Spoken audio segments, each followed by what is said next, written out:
तुम्हाला जिथे जायचंय तिथे जा, काय करायचंय ते करा, पण आम्ही आता FIR घेऊ शकत नाही. मुंबईचे झोन 1चे DCP प्रवीण मुंडे आणि आमदार रोहित पवार यांच्यातील हा संवाद सध्या संपूर्ण महाराष्ट्रात चर्चेचा विषय ठरलाय.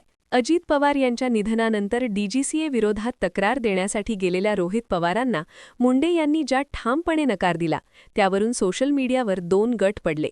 कोण आहेत IPS प्रवीण मुंडे, ज्यांनी चक्क एका मोठ्या आमदाराला पोलीस स्टेशनमध्येच कायद्याचे धडे दिले, आणि त्यांचा 2012 पासूनचा पोलीस दलातील प्रवास नक्की कसा राहिलाय?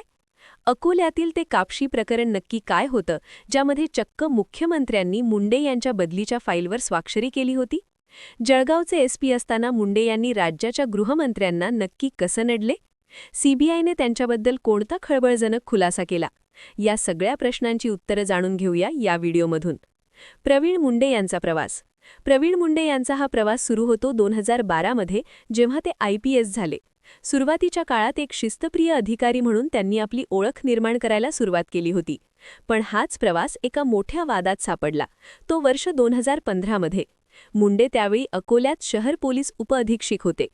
अक्षय तृतीयेच्या रात्री कापशी गावातील एका जुगार अड्ड्यावर त्यांनी धाड टाकली. इथूनच मुंडे यांच्या आयुष्यातील वादाचा पहिला अध्याय सुरू झाला. या कारवाई दरम्यान पोलिसांनी ग्रामस्थांना जबर मारहाण केल्याचा आरोप झाला. ते प्रकरण इतकं तापलं की खुद्द मुख्यमंत्र्यांच्या स्वाक्षरीनेच त्यांच्या बदलीची फाईल निघाली. ज्या अधिकाऱ्याची सुरुवात धडाकेबाज झाली होती, त्यांनाच आता सक्तीच्या रजेवर जावं लागलं होतं. या घटनेमुळे मुंडे यांच्या कार्यशैलीवर पहिल्यांदाच प्रश्नचिन्ह उपस्थित राहिलं. रत्नागिरीतील सावरलेला कार्यकाळ. अकोल्यातील त्या धक्क्यातून सावरत मुंडे यांनी आपल्या कामात बदल घडवून आणला. सक्तीच्या रजेनंतर जेव्हा ते पुन्हा मैदानात उतरले, तेव्हा त्यांच्यासमोर आव्हान होतं आपली डागळलेली प्रतिमा सुधारण्याचं. याच काळात त्यांनी रत्नागिरीचे पोलीस अधीक्षक म्हणून पदभार स्वीकारला. कापशी प्रकरणातील त्या कटू अनुभवानंतर मुंडे यांनी रत्नागिरीत मात्र प्रशासकीय कौशल्याचा परिचय दिला. विशेषतः 2020च्या कोरोना काळात त्यांनी ज्या प्रकारे लॉकडाऊनची अंमलबजावणी केली, त्यामुळे त्यांचे टीकाकारही त्यांच्या कामाचं कौतुक करू लागले. एका बाजूला मारहाणीचा आरोप झालेला अधिकारी आणि दुसऱ्या बाजूला कोरोना योद्धा म्हणून समोर आलेले मुंडे, अशा 2 टोकाच्या भूमिका त्यांच्या नावाशी जोडल्या गेल्या. पण खऱ्या अर्थाने मुंडे हे नाव पुन्हा एकदा राज्यभर गाजलं, ते त्यांच्या पुढच्या नियुक्तीमध्ये, म्हणजे जळगावमध्ये. जळगावचे SP आणि गृहमंत्र्यांशी संघर्ष. रत्नागिरीत स्वतःला सिद्ध केल्यानंतर मुंडे जळगावला SP म्हणून रुजू झाले, आणि याच ठिकाणी मुंडे यांचा सामना थेट राज्याच्या सत्तेशी झाला. भाजप नेते गिरीश महाजन यांच्यावर गुन्हा दाखल करण्यावरून पोलीस दलावर प्रचंड राजकीय दबाव होता. 2024 मध्ये जेव्हा CBIने कोर्टात अहवाल सादर केला, तेव्हा एक खळबळजनक वास्तव समोर आलं.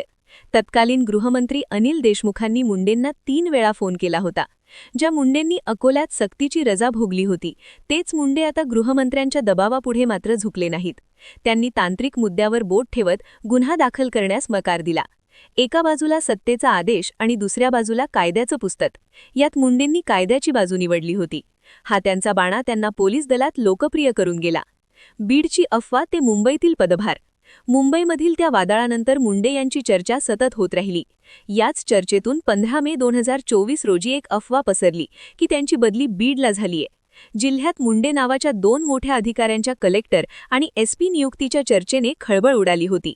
पण मुंडे यांनी हे केवळ अफवा असल्याचं सांगत आपण मुंबईत DCP म्हणून कार्यरत असल्याचं स्पष्ट केलं. मुंबईत झोन 1चे DCP म्हणून काम पाहतानाच आता फेब्रुवारी 2026 मध्ये त्यांचा सामना थेट रोहित पवारांशी झाला.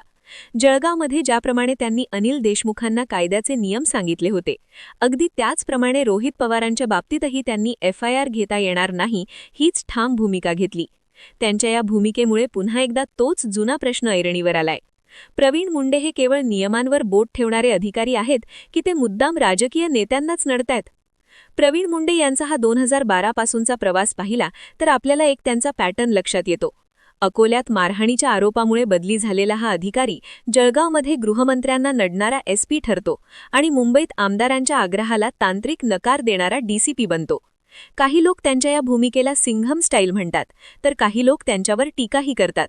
पण वास्तव हे आहे की मुंडे यांनी कोणाचीही बाजू घेण्याऐवजी नेहमी स्वतःच्या कायदेशीर भूमिकेवर भर दिलाय.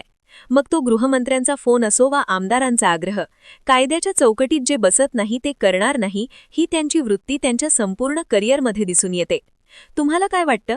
एका पोलीस अधिकाऱ्याने लोकप्रतिनिधीशी वागताना नियमांवर इतकं ठाम राहावं का की जनतेच्या तक्रारींच्या बाबतीत थोडी लवचिकता दाखवायला हवी? तुमच्या प्रतिक्रिया कॉमेंट्समध्ये नक्की कळवा. व्हिडिओ आवडला असेल तर लाईक करा, शेअर करा आणि आपल्या YouTube चॅनलला सबस्क्राईब करायला विसरू नका.